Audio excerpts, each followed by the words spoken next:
people? We're at the Bronx Zoo on the monorail outside. And then this thing on So, they walk straight down the You street. shouldn't talk about you and your friends that way. Like, straight down the street. No, there wasn't. All of a sudden he runs across the Montrose. That It's wasn't gonna start like soon. 2 cars back from the Montrose stop sign from Washington, going towards Washington School. All of a sudden this thing whizzes by. It wasn't a kid, and it was too big to be a dog. Stand clear of the closing doors, I please. come up to the stop sign, and I'm looking and left, and there's a deer grazing on somebody's lawn. Good afternoon. Good afternoon, ladies and gentlemen. Welcome aboard the Wild Asia Monorail. My name is Devin. I'm going to be your tour guide today. You're safe at all times with your hands and feet inside the monorail, and refrain from eating, drinking, or smoking at any time during our journey. Here at the Bronx Zoo, the headquarters of the Wildlife Conservation Society, we're working hard to save wildlife and wildlands around the world. Today I'm going to take you on a wildlife tour of Asia, including China, India, Cambodia, Pakistan, and Nepal, all without ever leaving the Bronx. We begin our journey by crossing over the Bronx River, just like thousands of commuters do every single day. But underneath the highways and elevated tracks, the water rushes along, providing habitat for fish, ducks, geese, beavers, turtles, and all kinds of other wildlife. As we enter our first exhibit, if you look straight in front of you, you can see some of our beautiful Barasingha deer, our spotted axis deer, and India's national bird, the peafowl. Those spotted axis deer actually get to keep their spots their entire lives, unlike other deer species which lose their spots as they mature. Some Those animals. honey-colored larger deer, those are the beautiful Barasingha deer. The word Barasingha means 12 tongues in Hindi, and the males will have 12 to 14 points on each bar of their antlers. And by the way, there is actually a difference between horns and antlers. Joey! Horns are generally permanent, while antlers will shed and they will regrow every year. Make himself look really big. Ready? If you look to your right up at the top of the hill, those little guys with the white bellies, those are our black buck antelope. You can tell the males because they've got those beautiful spirally horns on top of their heads, while the females don't have horns.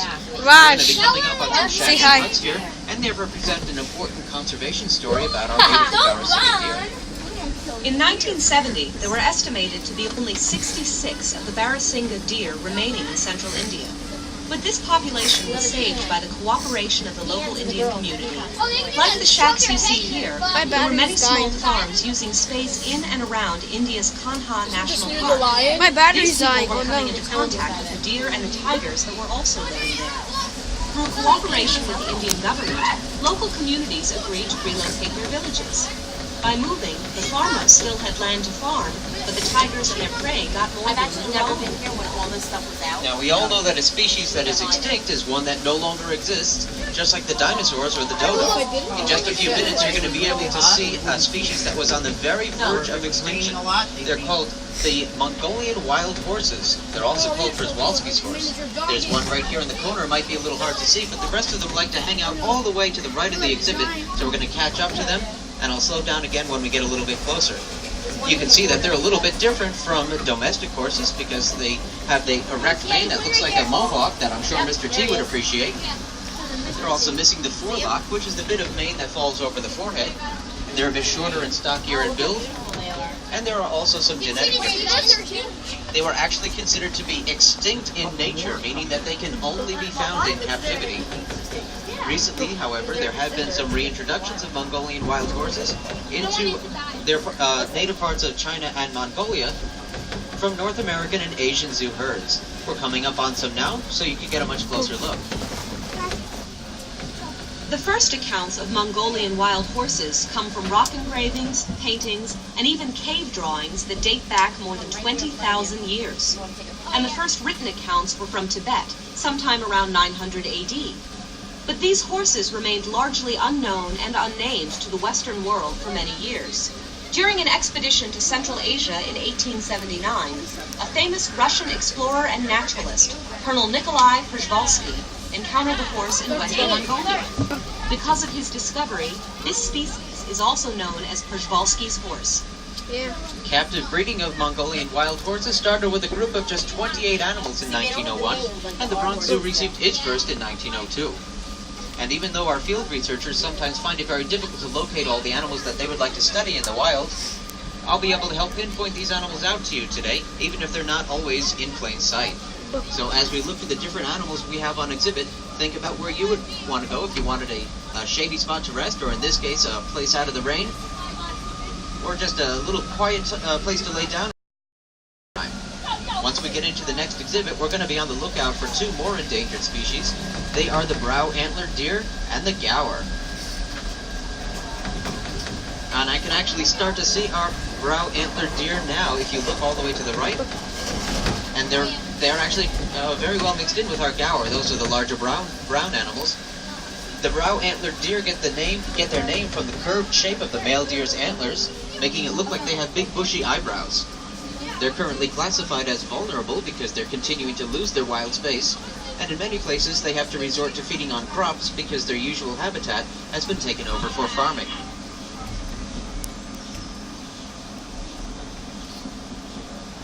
Now those larger brown animals, those are the gaur, and the gaur are the world's largest wild cattle.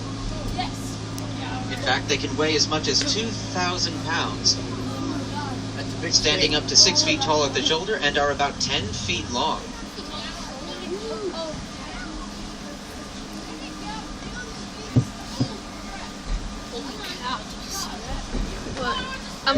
With their huge size and those impressive horns, they can fight off just about any predator, including a tiger. What threatens them is the loss of their Asian habitat and the diseases they can catch from domestic cattle. Habitat, they're huge and powerful. That very large one in the back with the darker coloration, he's our alpha male. His name is Eddie Gaur. Here at the zoo, we help gaur and brow-antlered deer and many other species by participating in cooperative zoo management programs called species survival plans. The name says it all. The plans aim to help these animals survive. Zoos across the country work together to maintain genetically diverse populations of rare and endangered species. It's sometimes easy to forget that the Bronx Zoo sits right in the heart of an urban environment, but the noise you might hear behind you right now is actually the traffic on the Bronx River Parkway. This large wooden fence you see directly in front of you is used to help filter out some of the noise from all that city traffic, which is important especially for our next animal to feel right at home. Once we get on the other side of this fence, we're going to be looking for a 400-pound Siberian tiger. No. Whoa. Tiger stripes provide an excellent camouflage, and even professional researchers have trouble finding them. That's how secretive they are. So as we slow down and look for our tiger today, I need to remind everyone to please remain seated at all times. He's hungry. Adult tigers are typically very solitary. They like to live all by themselves in the wild, which is why you'll only see one on exhibit at a time here. If you look straight out into the middle of the field, you can actually start to see Yuri. My battery's dying. He's a 4-year-old Siberian tiger. Tried it before we came? No. I just grabbed it. Tigers hunt a variety of animals, but their favorite things to eat are medium-sized pigs and wild deer. I just want to get this picture of the tiger. Where's the tiger? Typically, a tiger will gorge itself on a fresh kill, eating as much as 40 pounds of meat at one time. I can't quite see what he's eating right now, I'm taking a video. but that's like eating 160 hamburgers all at once. Whoa. Me, I can manage about 2. I see it. After a meal of that size, a tiger usually won't eat again for several more days. 150 hamburgers at one time, Kim. That's 4 years old. Oh, I lost him. Never get to see them. The tree's making. Look at him eating. I got a really good one. Annie, that's why I'm taking a video. We're coming up on the back of the other exhibit that we Annie, were that's in, the reason I and want you to can take a see video, little which bit I of a am. closer look at some of our gaur if you look on top of the hill. Mom, look at this one. Nice. I couldn't get out. We got like the same exact. We're also going to get a much closer look at India's national bird, the peafowl. By the way, did you know that only the males are called peacocks? The females are called peahens, and together they make pea chicks. Those beautiful feathers that you see are on the males are used to attract the females. Those are actually not tail feathers, they're back feathers, which they will use to prop up and display for the peahens in this exhibit, although none of them seem interested at the moment.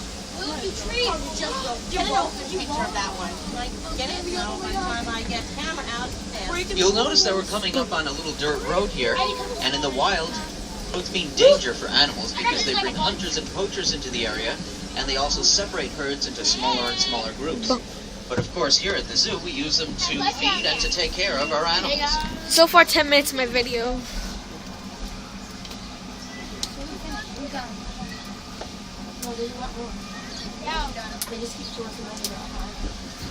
As we pass into this bamboo forest, look straight through the bamboo and you'll be able to see our male Barbarossa hickory, and you can tell he's a male because he's got those tusks that are running through the top of his snout and turned backwards toward his eyes. And in the second half of the exhibit, if you look very carefully in the pond, you can see our female, and her two baby piglets are usually with her. Barbarossa, which means pig deer in Malay, have very little hair on their bodies, and their skin color allows them to blend in very well with the mud and the rocks like you see in that exhibit. So they can be hard to spot, but I'm sure you won't have any trouble at all spotting the animal in our next exhibit. Look straight down, and you can see Happy, our Asian elephant. Ladies and gentlemen, please keep your seats. I couldn't get a baby. He saw us. I'm sorry. Happy weighs about 10,000 pounds, I couldn't get a baby. I could get and she has to eat a lot of vegetation to maintain that lovely figure. She's right here. 10,000 pounds. That means up to 200 pounds of hay each day and drinking up to 60 gallons of water. And take a look at how she's using her trunk. There is actually a finger-like appendage on the end of an elephant's trunk that they can use to pick up items very gently, like they can even pick up an Where egg is it? without breaking its shell. But it's also pretty powerful. There are 40,000 muscles in that trunk.